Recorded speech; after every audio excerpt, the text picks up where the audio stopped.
मधुपुर गांव गंगा के किनारे बसा एक छोटा सा गांव था, जहां हरे भरे खेतों के बीच एक रहस्यमयी बरगद का पेड़ सदियों से खड़ा था। उसकी विशाल जड़ें किसी प्राचीन सर्प की तरह जमीन में गहराई तक फैली हुई थीं और उसकी मोटी घुमावदार शाखाएं आसमान को छू रही थीं, जैसे वे ब्रह्मांड के अनगिनत रहस्यों को अपने भीतर समेटे हुए हों। गांव वाले इसे रहस्य का पेड़ कहते थे और इसके नाम के पीछे सिर्फ कहानियां नहीं, बल्कि सदियों पुराने डर और अनसुलझे रहस्य छिपे थे। हर रात सूर्यास्त के बाद उस पेड़ के पास से अजीब और डरावनी आवाजें सुनाई देती थीं।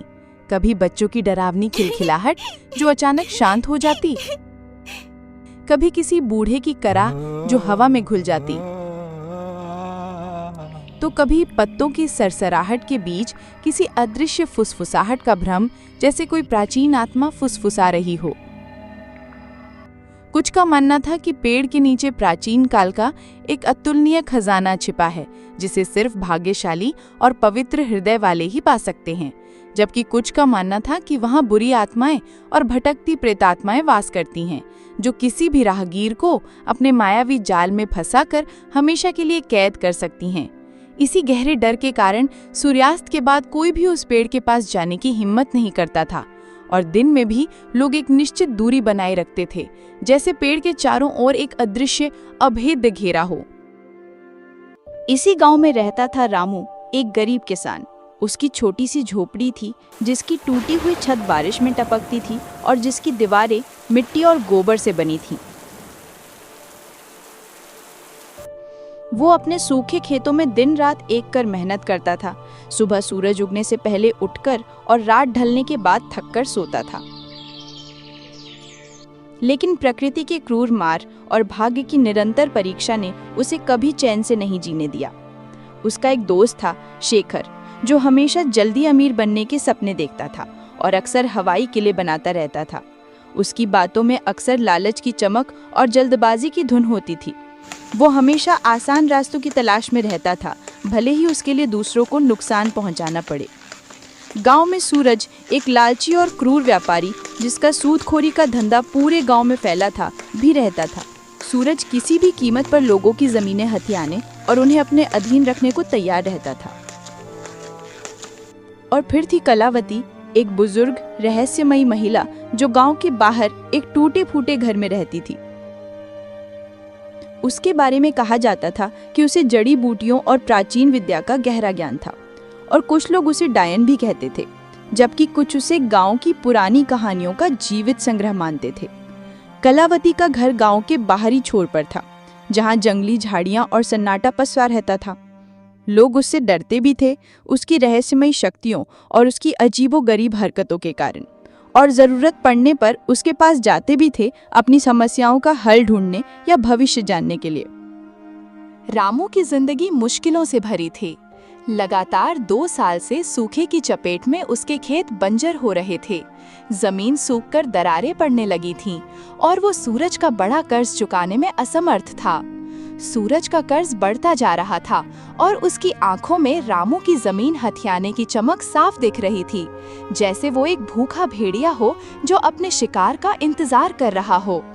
एक सुबह जब रामू अपने खेत में निराश बैठा था, सूरज अपने कुछ लठैतों के साथ वहां आया।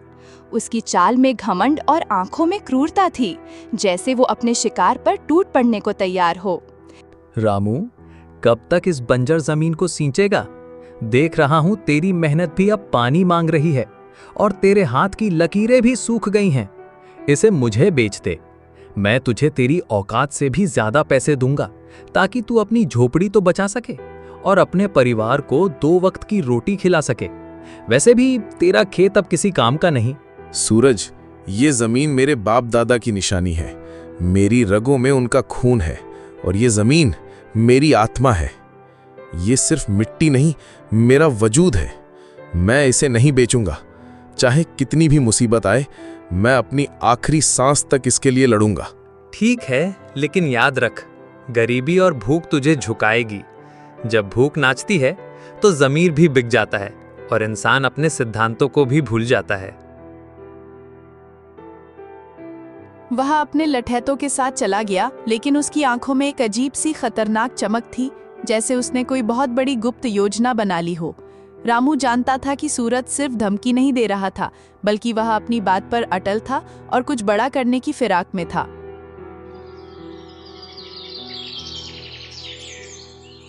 उसी शाम रामू अपने दोस्त शेखर से मिलने गया।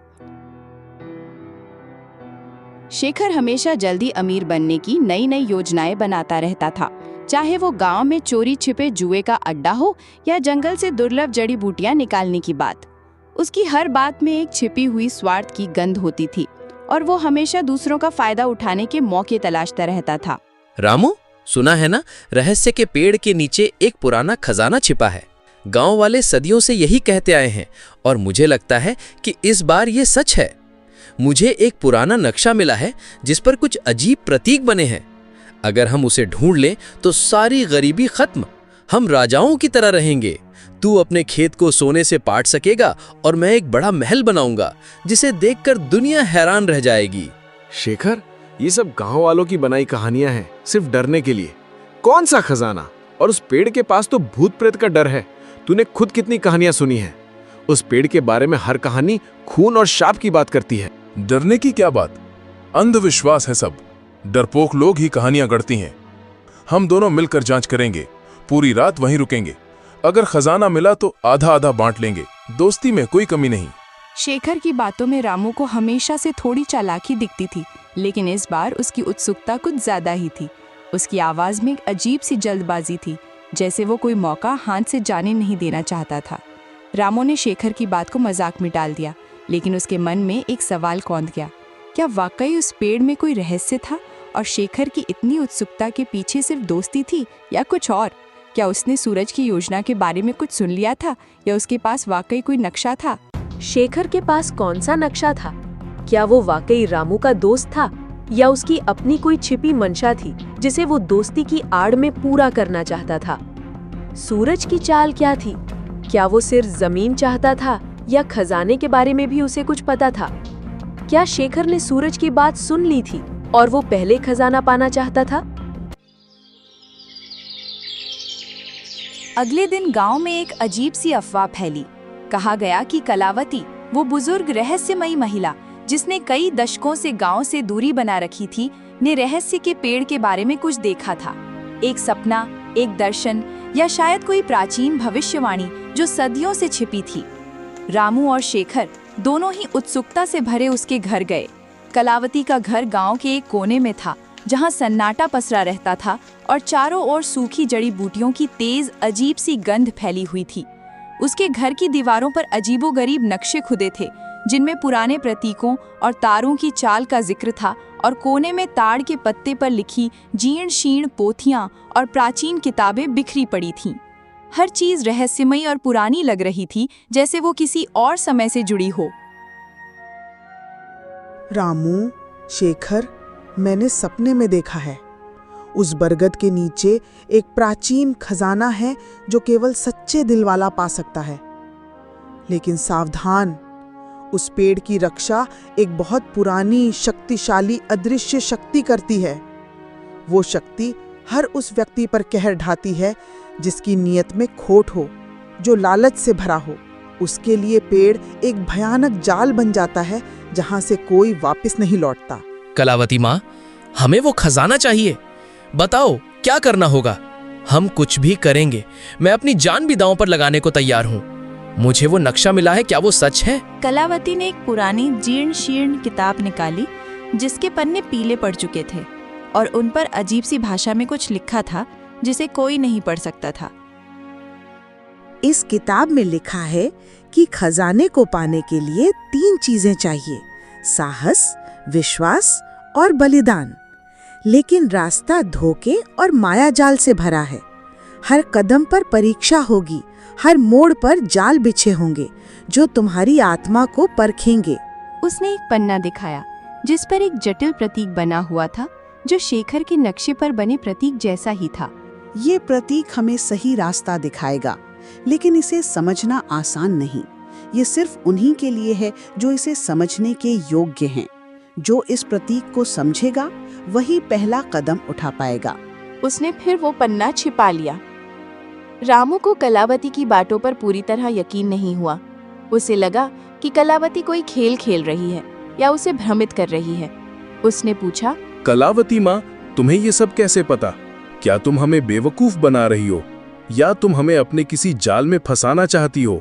ये सिर्फ कहानियां हैं या कुछ और? रामू, सच्चाई को जानने के लिए साहस चाहिए और मुझ पर विश्वास करने के लिए भी। अगर तुम तैयार हो और तुम्हारी नीयत साफ है तो आज रात हम पेड़ के पास जाएंगे। वहां तुम्हें पहला संकेत मिलेगा, एक ऐसा संकेत जो तुम्हें बताएगा कि तुम सही रास्ते पर हो या नहीं, और तुम्हारे सामने पहली पहेली आएगी। कलावती ने फिर से उस पन्ने पर हाथ रखा जिस पर प्रतीक बना था, और एक पल के लिए उसकी आंखों में एक अजीब सी चमक आई, जैसे वो कोई गहरा रहस्य छिपा रही हो या वो खुद उस रहस्य का हिस्सा हो। रामू को लगा कि उसने कुछ और भी छिपाया है, कुछ ऐसा जो इस कहानी को पूरी तरह बदल सकता है। क्या कलावती शेखर के नक्शे के बारे में जानती थी? कलावती की बातों में कितनी सच्चाई थी? क्या वो वाकई खजाना ढूंढने में मदद करना चाहती थी या उसका कोई और मकसद था? क्या वो कोई रहस्य छिपा रही थी, और अगर हाँ तो क्यों? क्या वो इस खजाने के बारे में पहले से जानती थी या वो इस पेड़ से जुड़ी किसी प्राचीन परंपरा का हिस्सा थी? शेखर का नक्शा कितना सही था?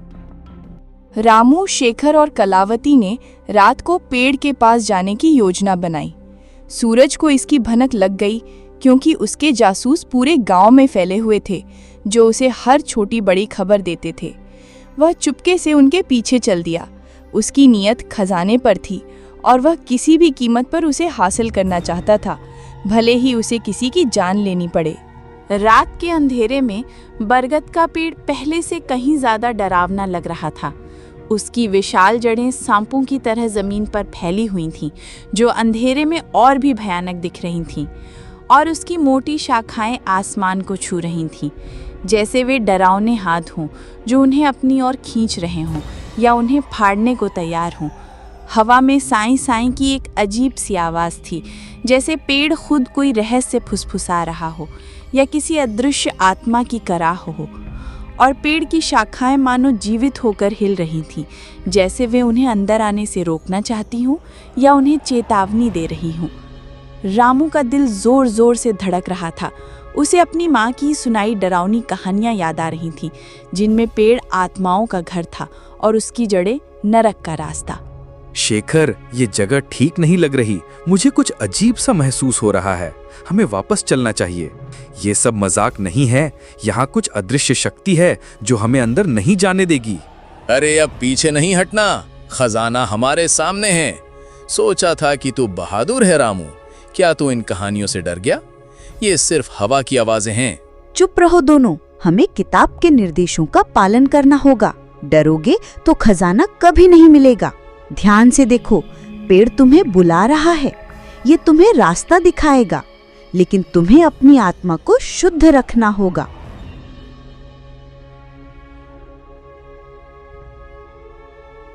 कलावती ने अपनी जीर्ण शीर्ण किताब खोली और एक पुराना जटिल मंत्र पढ़ा, जिसकी भाषा किसी को समझ नहीं आ रही थी, लेकिन उसकी गूंज दिल को कंपा रही थी।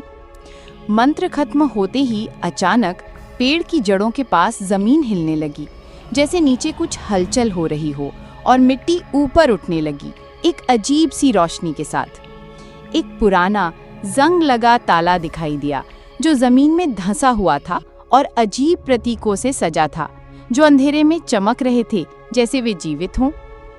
देखा रामू, मैंने कहा था ना, खजाना यही है। हम अमीर बनने वाले हैं।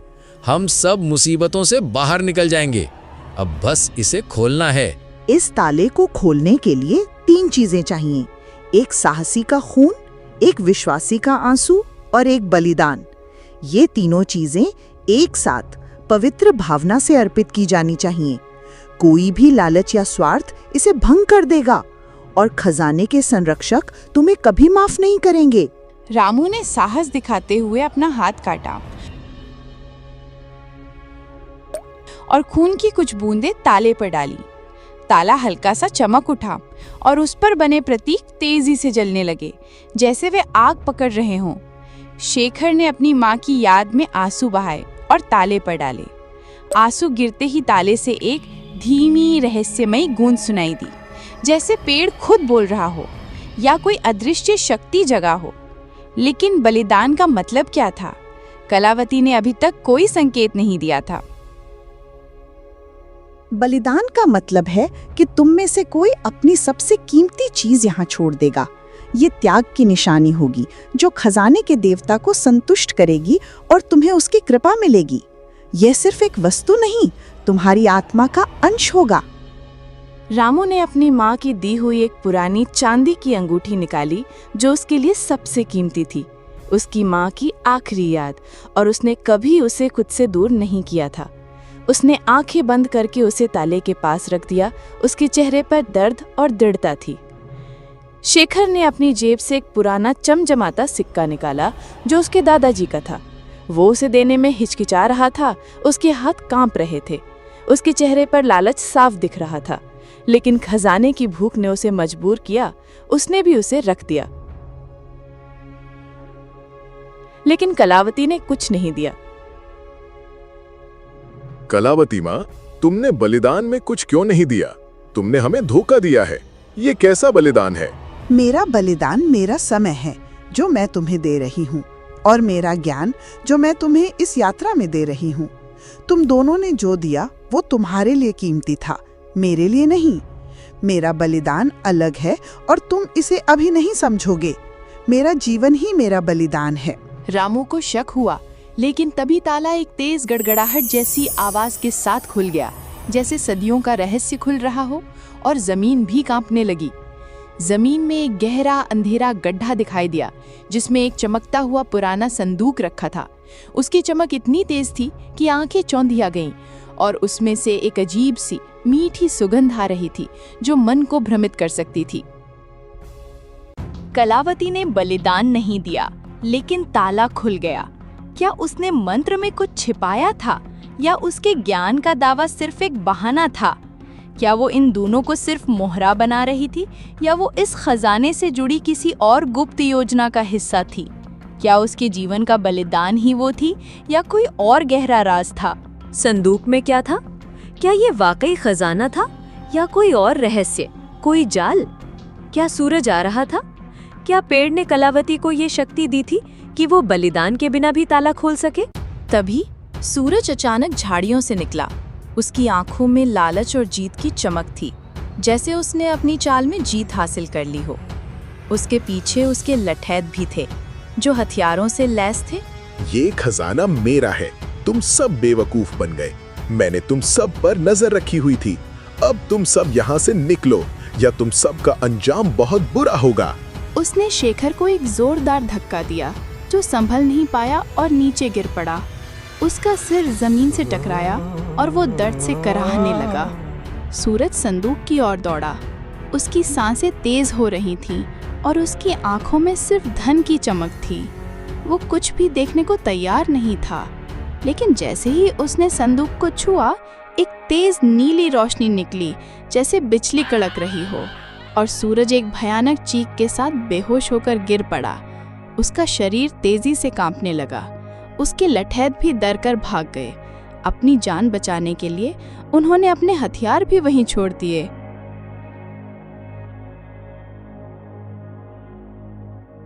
ये क्या हुआ? ये संदूक तो शापित है। ये तो भूत प्रेतों का काम है। हमें यहाँ से भागना चाहिए, नहीं तो हम भी यहीं फंस जाएंगे। मैंने कहा था ना, खजाना केवल सच्चे दिल वाला पा सकता है। सूरज का लालच उसे ले डूबा। ये सिर्फ एक चेतावनी थी जो सच्चे खजाने की ओर इशारा कर रही थी। ये संदूक केवल अयोग्य लोगों को दूर रखता है और उन्हें सबक सिखाता है। रामू ने संदूक को छूने की कोशिश की, लेकिन कलावती ने उसे रोका। रुको रामू, ये संदूक असली खजाना नहीं है। ये सिर्फ एक रक्षक है जो अयोग्य लोगों को दूर रखता है। असली खजाना पेड़ की जड़ों में और भी गहराई में छिपा है। हमें एक और परीक्षा देनी होगी, एक ऐसी परीक्षा जो तुम्हारी आत्मा की गहराई को परख लेगी और तुम्हें अपने सबसे गहरे डर का सामना करना होगा। सूरज ने चुपके से पीछा किया और खजाने पर कब्जा करने की कोशिश की, लेकिन वह खुद धोखे का शिकार हो गया। यह संदूक सिर्फ एक जाल था, एक परीक्षण जो लालचियों को दूर रखता था और उन्हें एक गहरा सबक सिखाता था। असली खजाना क्या था? कलावती को ये सब कैसे पता था? क्या वो पेड़ की रक्षा करने वाली शक्ति का हिस्सा थी या वो खुद कोई गुप्त ज्ञान रखती थी? अगला परीक्षण क्या था और क्या रामू उसे पास कर पाएगा? क्या उस संदूक में कोई और रहस्य छिपा था? कलावती ने अपनी जीर्ण शीर्ण किताब से एक और मंत्र पढ़ा जो पहले वाले से भी ज्यादा जटिल और पुराना था, और उसकी आवाज में एक अजीब सी गूंज थी। मंत्र खत्म होते ही पेड़ की जड़ों से एक छोटा सा चमकीला पौधा निकला जिसके फूल सुनहरे थे और उनसे एक दिव्य मनमोहक सुगंध आ रही थी जो मन को शांत कर रही थी। ये फूल सामान्य फूलों से बिल्कुल अलग थे। वे हवा में तैर रहे थे जैसे वे इस दुनिया के न हों, और उनकी चमक अंधेरे में रास्ता दिखा रही थी जैसे वे स्वयं प्रकाश हों। ये फूल अमर हैं। इन्हें बेचकर तुम अपनी गरीबी खत्म कर सकते हो, लेकिन केवल वही इन्हें ले सकता है जिसका दिल साफ हो और जिसमें कोई लालच ना हो।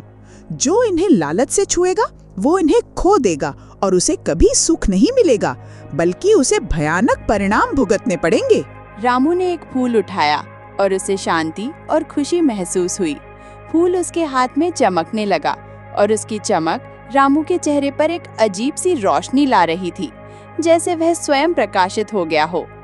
शेखर ने भी एक फूल लिया, लेकिन उसका फूल उसके हाथ में आते ही मुरझा गया और फिर धूल में बदल गया। शेखर के चेहरे पर निराशा और क्रोध साफ दिख रहा था और उसकी आंखों में भयानक दर्द था। ये क्या हुआ? मेरा फूल क्यों मुरझा गया? कलावती माँ, तूने मुझसे झूठ कहा है। तू हमें बेवकूफ बना रही है। लालच और धोखा तुम्हें कभी सुख नहीं देगा शेखर। ये फूल केवल उन्हीं के लिए हैं जो निस्वार्थ हैं और जिनकी आत्मा शुद्ध है।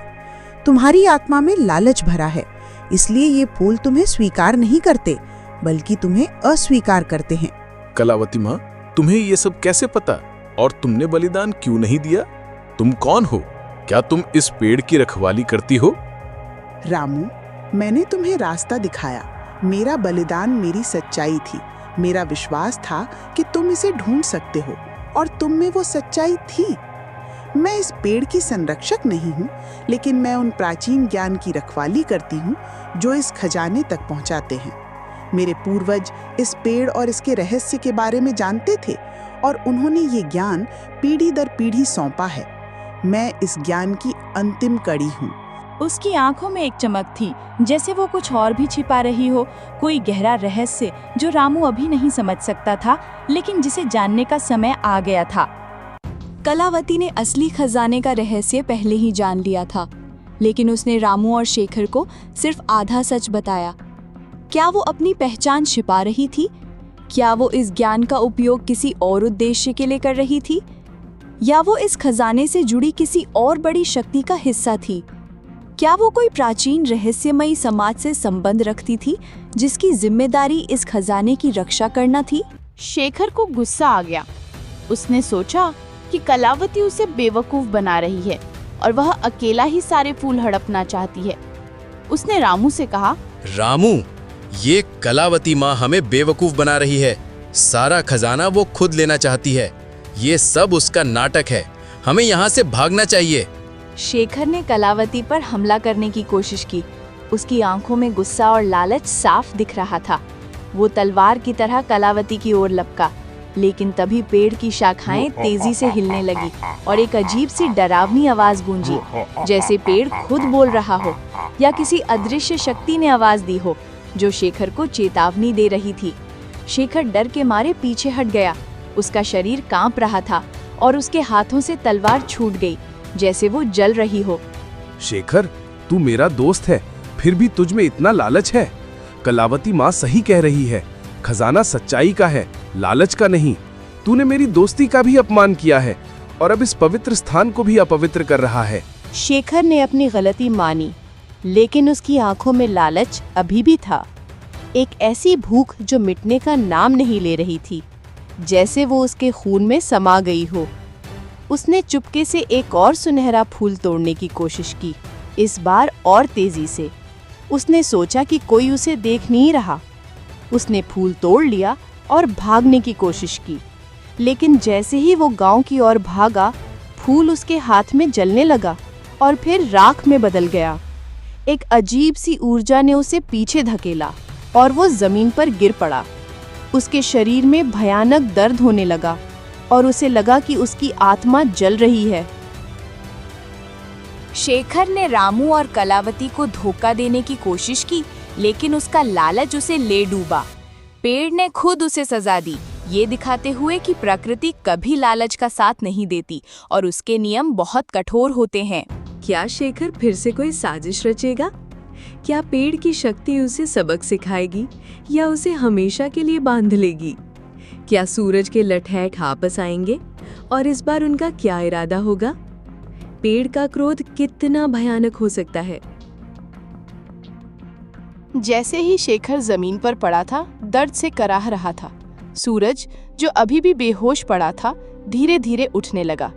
उसकी आंखों में बदला लेने की आग थी, जो पहले से कहीं ज्यादा भयंकर थी, और उसके चेहरे पर एक भयानक मुस्कान थी। उसने रामू को देखा, जिसके पास अभी भी चमकीला सुनहरा फूल था, और उसकी आंखों में ईर्ष्या साफ झलक रही थी। तो ये है असली खजाना, मैं इसे नहीं छोड़ूंगा, ये मेरा है, अब कोई मुझे रोक नहीं पाएगा। उसने रामू पर हमला किया। उसके हाथों में पत्थर था, वह रामू को मारना चाहता था, लेकिन इस बार कलावती तेजी से आगे आई। उसकी चाल में एक अजीब सी फुर्ती थी, जैसे वो हवा में तैर रही हो। उसने एक और मंत्र पढ़ा और पेड़ से कुछ विशाल जड़ें निकली, जिन्होंने सूरज को जकड़ लिया, जैसे वे उसे निगलने को तैयार हों, और उसकी चीखें हवा में गूंजने लगी। सूरज चीखने लगा, उसकी आवाज जंगल में गूंजी, लेकिन वह हिल नहीं पा रहा था। लालच तुम्हें हमेशा अंधेरे की ओर ले जाएगा सूरज। ये पेड़ तुम्हें तब तक नहीं छोड़ेगा जब तक तुम अपने पापों का प्रायश्चित नहीं कर लेते और अपनी नीयत साफ नहीं कर लेते। प्रकृति कभी अन्याय का साथ नहीं देती और वो अपने संरक्षकों की रक्षा करती है। रामू ने सूरज को देखा और उसे दया आ गई। उसने कलावती से कहा, कलावती माँ, इसे छोड़ दो, इसे एक मौका दो, शायद ये अपनी गलती समझ जाए और सही रास्ते पर लौट आए। कलावती ने अपनी आंखें बंद की और जड़ें धीरे धीरे ढीली पड़ गईं। सूरज उठा, उसका चेहरा पीला पड़ गया था और उसकी आंखों में डर और पछतावा था। वो जानता था कि उसने क्या खो दिया था और पेड़ ने उसे क्या सबक सिखाया था। वो बिना एक शब्द कहे भागा। उसकी परछाई अंधेरे में खो गई, जैसे वो कभी था ही नहीं। क्या सूरज सच में बदल गया था या वो फिर से कोई चाल चलेगा? क्या ये खजाना रामू के जीवन में शांति लाएगा या और मुश्किलें? क्या कलावती अब अपना अंतिम रहस्य उजागर करेगी? और क्या उसके जाने का समय आ गया था? जैसे ही सूरज भागा, कलावती रामू की ओर मुड़ी। उसकी आंखों में अब कोई रहस्य नहीं था, बल्कि एक गहरी शांति और ज्ञान था, जैसे उसने अपना जीवन भर का कर्तव्य पूरा कर लिया हो। उसके चेहरे पर एक अजीब सी चमक थी, जो पहले कभी नहीं दिखी थी। रामू, अब समय आ गया है कि मैं तुम्हें अपना अंतिम रहस्य बताऊं। मैं सिर्फ एक जड़ी बूटी बेचने वाली रहस्यमयी बुजुर्ग महिला नहीं हूं। मैं इस बरगद के पेड़ के प्राचीन संरक्षकों में से एक हूं। मेरे पूर्वज सदियों से इस खजाने और इसकी शक्ति की रक्षा करते आए हैं। ये खजाना सिर्फ भौतिक धन नहीं है, बल्कि ये जीवन का संतुलन है, प्रकृति की शक्ति का प्रतीक। ये सुनहरे फूल सिर्फ धन नहीं देते, बल्कि ये शुद्ध ऊर्जा हैं, जो धरती को उर्वर बनाती हैं और दिलों को शुद्ध करती हैं। ये पेड़ सिर्फ एक पेड़ नहीं, बल्कि प्रकृति की आत्मा है, और इसका खजाना उसकी जीवनदायिनी शक्ति। तो तुम पहले से ये सब जानती थी और तुम यहाँ क्यों रुकी थी? हाँ रामू, मैंने तुम्हें और शेखर को इसलिए लाया क्योंकि मैं जानना चाहती थी कि तुम में से कौन सच्चा है और कौन इस खजाने का हकदार है। शेखर के लालच ने उसे भटका दिया और उसे अपनी गलतियों से सीखना होगा। सूरज की क्रूरता ने उसे दूर कर दिया, लेकिन उसे भी सबक मिल गया। लेकिन तुमने अपनी सच्चाई, दया और निस्वार्थ भाव से खुद को साबित किया। तुम ही इस खजाने के वास्तविक उत्तराधिकारी हो। उसने एक और फूल रामू को दिया। ये फूल अनंत हैं, जब तक इनका उपयोग अच्छे के लिए किया जाएगा। जब तुम इन्हें बेचोगे तो ये तुम्हारी गरीबी दूर करेंगे, लेकिन इनका असली मूल्य तुम्हारी मेहनत और ईमानदारी से बढ़ेगा और ये तुम्हारी आत्मा को और भी शुद्ध करेंगे। कलावती ने अपनी आंखों में एक अजीब सी चमक के साथ कहा, मेरा बलिदान रामू इस खजाने के रहस्य को इतने सालों तक अपने भीतर छिपाए रखना था। मेरी जिम्मेदारी थी कि मैं सही व्यक्ति को ये रास्ता दिखाऊं और इस प्राचीन ज्ञान को आगे बढ़ाऊं। अब मेरी जिम्मेदारी पूरी हुई। इस पेड़ की शक्ति और इसका ज्ञान अब तुम्हारे साथ रहेगा। कलावती का शरीर धीरे धीरे पारदर्शी होने लगा और फिर वो हवा में घुल गई, जैसे वो कभी वहां थी ही नहीं, या जैसे वो किसी और रोग से आई थी और अब अपनी असली घर लौट रही थी। उसकी आवाज रामू के कानों में गूंजती रही। रामू अकेला रह गया। उसके हाथ में सुनहरे फूल थे और उसके मन में एक गहरा रहस्य और एक नई जिम्मेदारी। उसने महसूस किया कि कलावती सिर्फ एक बुजुर्ग महिला नहीं थी, बल्कि वह प्रकृति का ही एक अंश थी, या कोई प्राचीन आत्मा जो इस खजाने की रक्षा कर रही थी।